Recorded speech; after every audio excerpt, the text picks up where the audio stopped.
장 본문 말씀에서 지혜에 대한 주제로 말씀을 하고 있는 것을 우리가 보면서 오늘 본문 말씀과 또 성경의 다른 내용을 우리가 함께 생각하면서 지혜에 대한 주제를 생각해 보기 원합니다. 오늘 이 본문에서는 지혜를 두 종류로 나누고 있습니다. 위에서부터 내려오는 지혜가 있다는 겁니다. 15절에 위에서부터 내려오는 지혜가 있어요. 좋은 지혜겠죠. 그런가 하면 땅의 것, 정욕적인 것, 귀신의 것이 있다고 또 말씀을 하고 있습니다. 이거는 나쁜 것이겠죠. 그래서 하늘에서 오는 지혜, 그리고 땅에서 또는 지옥, 마귀가 주는 그런 지혜도 있다. 두 종류를 구분할 수 있어야 되겠다. 그리고 그 특징을 간단히 말을 했습니다. 그 특징은 뭐냐 하면 하나님께서 주시는 위로부터 난 지혜는 선함이 있고 온유함이 있는 겁니다. 13절에 그런 요소를 말하고 있습니다. 그리고 또 위로부터 난 지혜의 특징을 17절에도 말씀하고 있는데 성결하다, 깨끗하다, 순수하다는 말이죠. 또 화평하다 그랬어요. 화평, 화목, 또 관용이라는 표현도 나오고 있습니다. 하나님이 주시는 지혜를 가지면 그 지혜는 무엇과 함께 하느냐면 결국 화평하고 화목하고 또 순수하고 깨끗하고 선한 것을 만들어내는 그런 방향으로 이 지혜는 작용을 하는 것입니다. 그런데 지혜 같기는 하지만은 그것이 위로부터 난 지혜가 아닌 좋은 지혜가 아닌 지혜, 땅의 지혜, 정욕의 지혜, 귀신의 지혜가 있는데 이런 것을 우리가 지혜인 줄 알고 가면은 거기에 뭐가 있느냐 하면 시기와 독한 시기와 다툼이 있다 그랬어요. 그리고 시기와 다툼, 혼란과 악한 일이 있다 그랬습니다. 그러니까 결국 평화를 만드는 내는 지혜냐, 평화를 깨트리는 지혜냐, 이제 그것을 가지고 참 지혜, 하나님이 주신 지혜냐, 아니면 마귀적인 지혜냐 하는 것을 분별하라는 말씀입니다. 그런데 오늘 위로부터 난 지혜가 하나님께로부터 난 지혜겠죠. 그리고 땅의 지혜는 나쁜 지혜다 이렇게 했을 때 우리가 한 가지 오해하지 말아야 될 것이 있어요. 그것은 교회 바깥에는 지혜를 말할 때 전부 다 나쁜 지혜냐, 그거는 절대로 아닌 것입니다. 신자가 아닌 사람도 교회 밖에서도 얼마든지 하나님이 주신 그런 슬기로운 그런 것들이 있다는 거예요. 그것을 성경이 부정하는 것은 아닙니다. 제가 한번 예를 한번 들어보겠습니다. 한 20년 전에 벌써 쓰인 책인데요. 미국의 게리 체프만이라는 사람이 있고요. 이 사람이 무디 성경학교를 나온 아주 신실한 사람인데 이 사람이 책을 썼어요. 근데 이거는 신앙 서적이 아니고 일반 서적입니다. 부부, 특별히 부부관계, 가족관계도 적용할 수 있고 다른 인간관계도 적용할 수 있는데요. 어떻게 하면은 그 사랑을 서로 잘 나누고 가꾸어 갈 수 있느냐 하는 거였어요. 책 제목은 사랑의 5가지 언어라고 하는데 혹시 어떤 분들은 보신 분도 있을 겁니다. 이 책의 골자는 뭐냐면 사람마다 사랑을 그 표현하는 방법, 사랑에 대한 그 느낌이 서로 좀 차이가 있어서요. 어떤 사람은 이런 것을 사랑이라고 생각하고 어떤 사람은 저런 것을 사랑이라고 생각한다는 겁니다. 그래서 예를 들면 어떤 사람은 첫 번째 인정하는 말, 그래서 그 사람을 칭찬해주고 그 사람에 대해서 좋은 말을 해줄 때 사랑받는다고 느끼는 거예요. 그런 사람이 있고 또 어떤 사람은 말보다도 같이 옆에 있어주는 것으로 사랑을 느끼는 사람이 있는 겁니다. 그래서 옆에 같이 시간을 보내줄 때 사랑을 받고 있다 이렇게 느끼는 사람이 있다는 거예요. 그런가 하면 또 어떤 사람은 뭘 받을 때 선물이나 뭘 좀 주면은 그때 사랑을 받는다고 느끼는 사람도 있어요. 그렇다고 하네요. 또 다른 사람은 뭐 어떤 종류냐면 나를 위해서 저 사람이 수고를 해줄 때, 나를 위해서 저 사람이 봉사를 할 때, 뭔가 일을 할 때 그때 나를 정말 사랑한다 이렇게 느낀다는 겁니다. 그런가 하면 또 다른 종류는 어떤 게 있느냐 하면 5번째인데요. 이 스킨십, 두드려주거나 등을 두드려주거나 손을 잡아주거나 포옹을 해주거나 이렇게 하면 그럴 때 사랑을 느낀다는 겁니다. 아, 내가 사랑을 받고 있구나. 이렇게 5가지 언어가 있는데 사람마다 물론 딱 한 가지만 자기가 가지고 있다 이렇게 말할 수 없지만 사람마다 좀 다르다는 거예요. 어떤 사람은 이런 면에 사랑의 언어를 가지고 있다는 거예요. 그래서 이 사람은 어떠냐 하면은 예를 들면 어떤 아내가 있습니다. 이 아내는 남편이 좋은 말을 해주고 또 가끔씩 허그를 해주고 말이죠.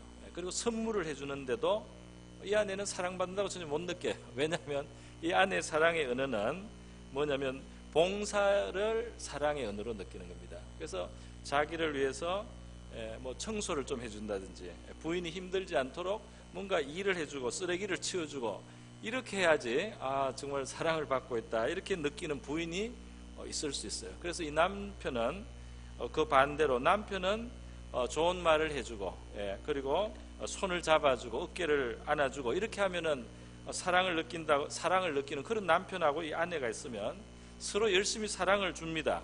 아내는 남편을 위해서 열심히 봉사를 하고 많은 일들을 알아서 신경을 써주지만 이 남편은 자기가 사랑의 언어로 아는 인정하는 말을 듣지 못하고 그리고 이렇게 만져주고 이런 게 없기 때문에 이 사랑을 받는다고 못 느끼는 거예요.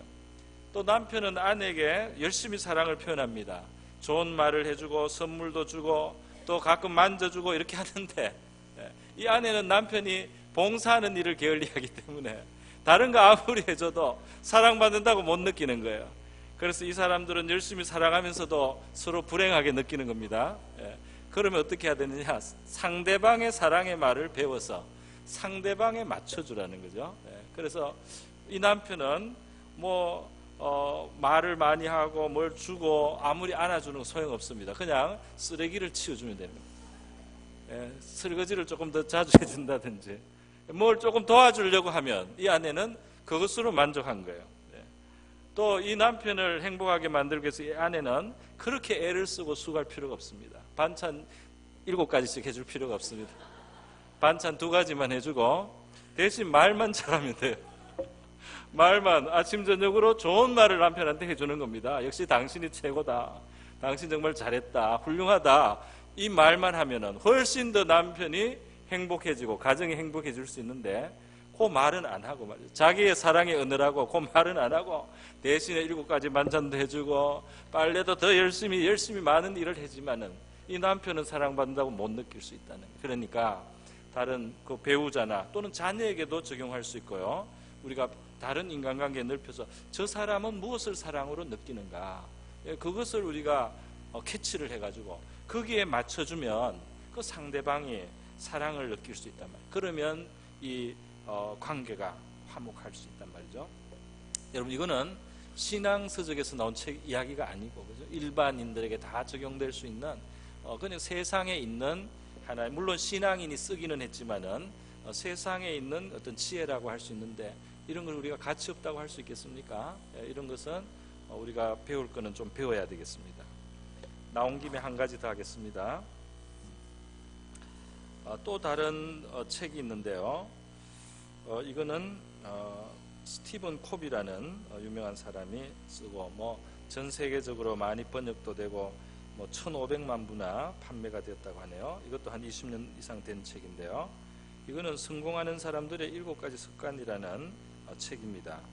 이 책의 7가지 내용을 보니까 제가 한번 이렇게 살펴보니까 7가지 전부 다 성경적이지는 않고 한 6가지 반 정도가 성경적인 것 같아요. 그래서 7가지를 제가 한번 간단히 소개를 하겠습니다. 2번째부터 소개하겠습니다. 이 사람이 뭐라고 하냐면 성공하려면 항상 마지막 끝을 바라보면서 시작하고 진행을 하라는 겁니다.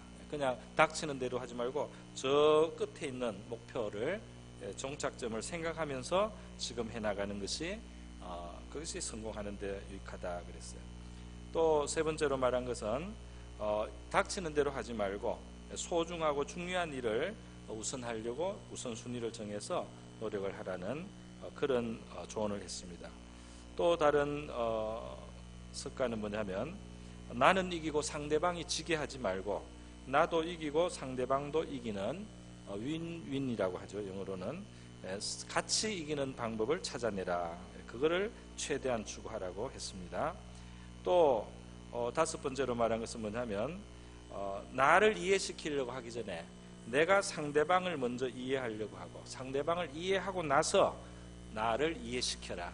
내 생각을 이해시키려고 해라. 이렇게 조언을 했습니다. 또 여섯 번째로 말한 것은 혼자서 너무 하려고 하지 말고 그 같이 하는 팀으로 같이 협력을 해서 같이 생각을 모으고 같이 역할을 해서 그 성과를 만들어내려고 하라. 시너지를 만들어내라. 그런 조언을 했습니다. 마지막으로는 계속 꾸준하게 쇄신을 하고 갱신을 해나가라. 자기 자신에 대해서도 영적으로 기도 생활을 한다든지 또는 육체적으로는 좀 운동을 한다든지 또 어떤 좀 독서를 해서 새로운 것을 배우고 자기를 건강하게 정신적으로 또 육체적으로 그리고 영적으로 건강을 유지하면서 계속 갱신하는 그런 생활을 해라 그랬어요. 이거 6가지를 제가 소개해 드렸는데요. 마지막 그 한 가지 제가 빼놨던 거는 뭐냐면 성경하고 조금 달라서 제가 빼놨습니다. 여기 보면 인생을 자기가 주도하고 주관해서 스스로 다 코스를 정하라는 그런 그게 있어요. 물론 이러한 적극적이고 능동적인 태도는 절반 정도는 맞습니다. 성경적으로도 우리가 인생을 하나님의 백성 또는 자녀로서 자기 책임의식을 가지고 능동적으로 살아야 되는 것은 맞지만 이 스티브 콥스는 여기에서 신앙적인 우리 신자들이 가져야 될 하나님 앞에 묻고 뜻을 구하고 인도를 구하고 또 하나님의 뜻이면 한다는 그런 하나님과 동행하는 면은 여기에 제외가 되고 그 부분은 너무 없기 때문에 요거는 제가 볼 때는 좀 세상적인 가르침이라는 생각이 듭니다.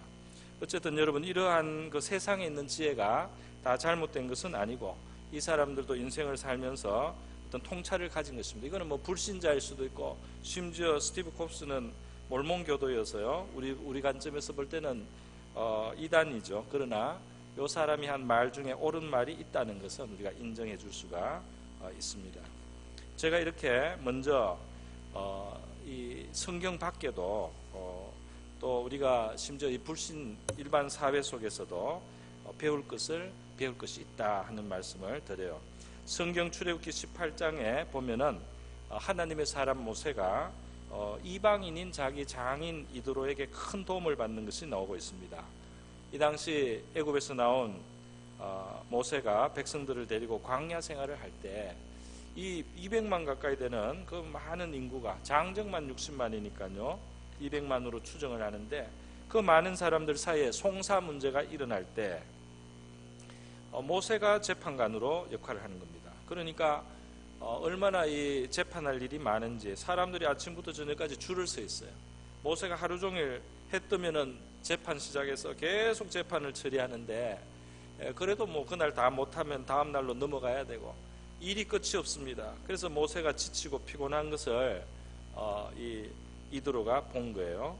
그래서 이드로가 사위에게 자네가 지금 지혜롭지 못하고 선치 못하다 그랬어요. 이대로 가면은 자네도 다 지치고 이스라엘 백성도 다 지쳐가지고 힘들게 될 것이다. 그렇게 하면서 이제부터는 이렇게 하지 말고 우리 그 사위 모세가 백성들에게 율법을 가르친 다음에 그리고 그 백성들 가운데 중간 지도자 50부장, 100부장, 1000부장 이런 중간 지도자를 세워서 그 사람들이 재판을 처리하게 하라. 작은 일은 하급에서 그리고 조금 더 큰 것은 중급에서 이렇게 처리를 해나가고 그 아무도 다루기 힘든 복잡하고 아주 어렵고 큰 문제만 모세 자네가 다루면 된다.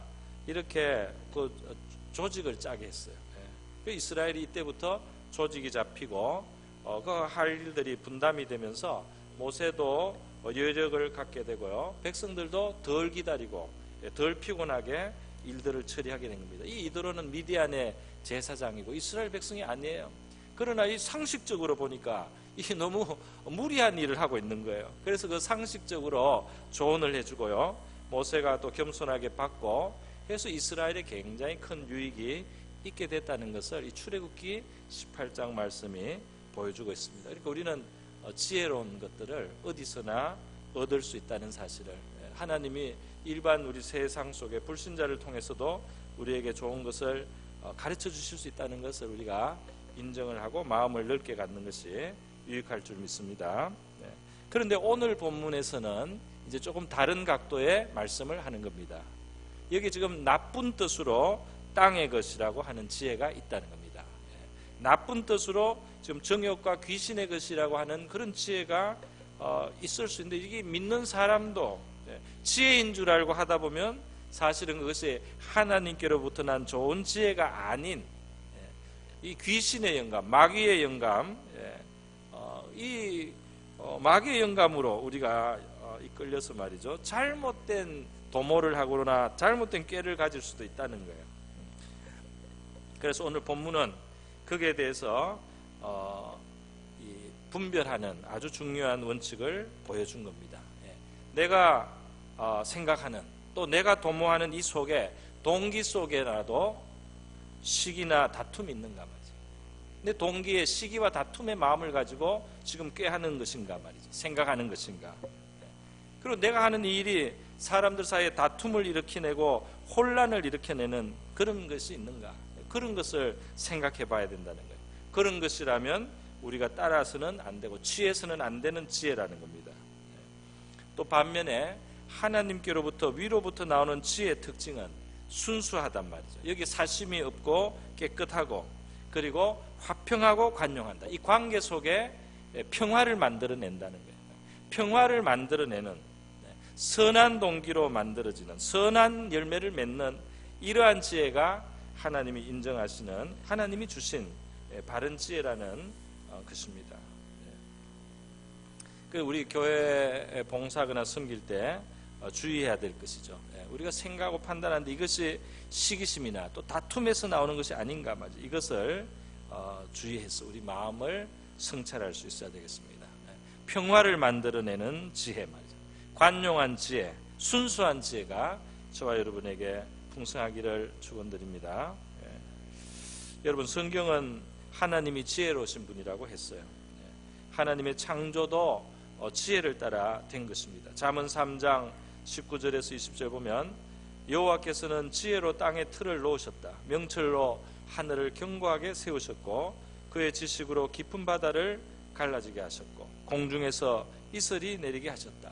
이 창조의 하나님이 지혜의 하나님이라고 말하고 있어요. 창조할 때뿐 아니라 우리를 구원할 때도 하나님은 지혜롭게 하셨습니다. 그래서 우리 구원의 도리를 설명한 로마서를 쭉 마치면서, 로마서를 다 해서 하나님이 어떻게 우리를 구원하셨는가 하고, 맨 끝나는 로마서 16장 27절 마지막에 지혜로우신 하나님께 예수 그리스도로 말미암아 영광이 세세 무궁토록 있을지어다. 아멘. 그랬어요. 지혜로우신 하나님이다. 우리를 구원하는데 하나님 얼마나 지혜로우신지 모르겠다 감탄을 한 것입니다. 하나님은 창조에도 구원에도 다 지혜로우셔요. 이 하나님을 모신 사람의 삶은 지혜로워질 줄 믿습니다. 그런데 이 지혜를 얻으면 어떻게 되느냐 하는 것을 바로 이 잠언 3장 19절 20절에서 이어지는 9절에서, 우리가 이 지혜로우신 하나님을 모시고 지혜로우신 하나님을 가까이 섬기면서 살아가면 어떤 지혜의 열매가 우리에게 오는지를 말씀하고 있는데요, 3장 22절에 이렇게 나오고 있습니다.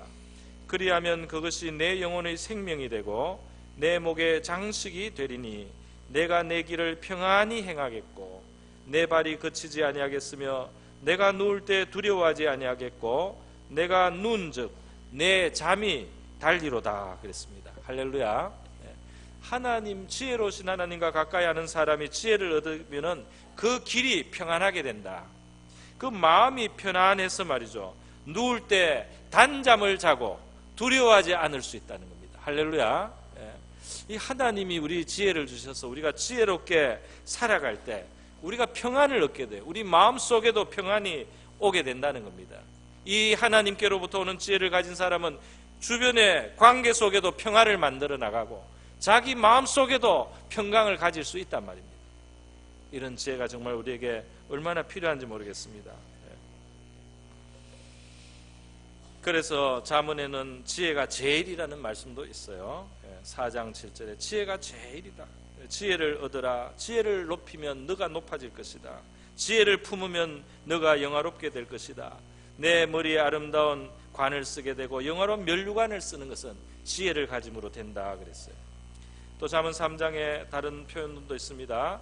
우리가 지혜를 가지면은 이것은 그 이익이 은보다 낫고 정금보다도 낫다 그랬어요. 진주보다도 귀하고 사모하는 어떤 보물보다도 지혜를 갖는 것이 귀하다 그랬어요. 그 오른손에는 장수가 있고 그 좌편 손에 부귀가 있다 그랬어요. 그 길은 즐거운 길이요 그 첩경은 다 평강이니라. 할렐루야. 지혜는 평강을 주는 겁니다. 우리 마음에 평강을 주고 말이죠. 우리 가는 길에 평강을 주고 우리의 관계 속에 평강을 가져올 수 있는 거 하나님과 가까이 하면서 얻는 지혜예요. 우리 신앙인은 사실은 하나님을 믿고 경외하면서 살 때 지혜 출발을 한 겁니다. 잠언 9장 10절에 보면 여호와를 경외하는 것이 지혜의 근본이요 거룩하신 자를 아는 것이 명철이다. 하나님을 아는 데서 하나님을 경외하고 믿는 데서 지혜는 이미 시작되었습니다. 그런데 더 감사한 것은 뭐예요? 하나님께서는 우리에게 지혜 주시기를 기뻐하시는 하나님이시다. 하나님은 자기만 지혜 가지시려고 하는 게 아니에요. 하나님은 우리에게도 지혜를 많이 주셔서 우리가 지혜롭게 살기를 원한다고 했습니다.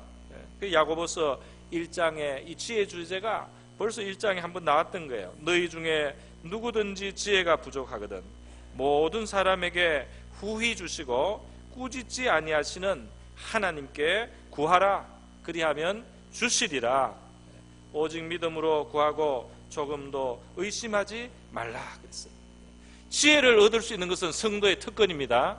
지혜를 얻어서 평강의 삶을 사는 것도 성도의 특권이에요. 그런데 아마도 우리 성도로서 이 풍성함을 우리가 누리지, 이 평강을 누리지 못한다면 우리가 지혜가 부족한 거 아니겠습니까? 그런데 놀라운 사실은 스스로를 지혜롭다고 우리 되게 생각을 하는 겁니다. 많은 사람들이 자기 판단과 자기 안목과 자기 이 보는 관찰을 말이죠 굉장히 신뢰를 하고 자기가 지혜롭다고 사실은 많이 생각을 한다는 거예요. 제가 보니까 그런 것 같아요. 그 이유가 지혜를 구하지 않는 것을 보면 알 수가 있고 또 지혜를 갖지 못해서 우리가 평강을 누리지 못하는 것을 보면 우리가 지혜를 안 구하고 있는 거예요. 없는 줄 알아야지 구하게 될 텐데요. 이만하면은 잘 판단한다고 생각하고 이만하면은 잘 안다고 생각하고 이만하면 나는 알 거를 다 안다고 생각하니까 지혜를 안 구합니다. 하나님 앞에 한번 구하고 마는 건 진짜로 하나님 앞에 나의 삶에 평강이 임하게 하는 이 하나님의 이 지혜를 우리가 겸손히 구한다면 받게 될 줄로 믿습니다. 평강을 누리는 데까지 우리 지혜를 구해야 되겠습니다. 여러분 모든 성도들이 하나님께 지혜를 구한다면 우리 주의 하나님께서는 그것을 주신다고 후히 주신다고 약속하셨어요. 야고보서 4장 2절의 말씀처럼 구하지 않기 때문에 받지 못해요. 구하지 않아요. 구하지를 않습니다. 하나님이 주시겠다고 해도 구하지를 않는 거예요. 후히 주시는 하나님께 위로부터 오는 지혜를 구하시는 저와 여러분 될 수 있기를 바랍니다. 예수님께서 이미 하나님께로부터 예수는 하나님께로부터 오신 우리의 지혜라는 표현이 전도서 고린도전서 1장 30절에 있는데요. 예수를 모신 사람은 이미 지혜를 모시고 있어요. 시작을 한 거예요. 그런데 우리의 부족을 알고 예수여 나를 인도해 주세요. 예수여 나에게 지혜를 주시옵소서. 예수여 나는 어리석습니다. 나에게 정말 지혜를 주시옵소서. 그 평강의 길을 가게 하여 주시옵소서.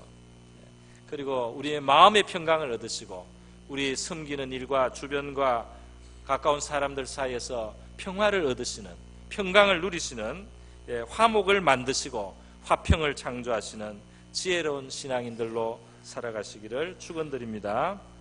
우리 다 같이 기도하겠습니다. 이 시간 우리 기도할 때 주님 우리 하나님께서 주시는 위로부터 난 순수하고 깨끗하고 그리고 화평을 이루는 그런 참지혜로 살아가게 하시고 내 마음에 평강 얻고 내 주변에 평강을 얻게 하여 주시옵소서. 우리 다 같이 한번 기도하겠습니다. 하나님 아버지, 오늘 이 시간 야고보서 말씀을 가지고 위로부터 나는 지혜에 대하여 말씀을 봅니다.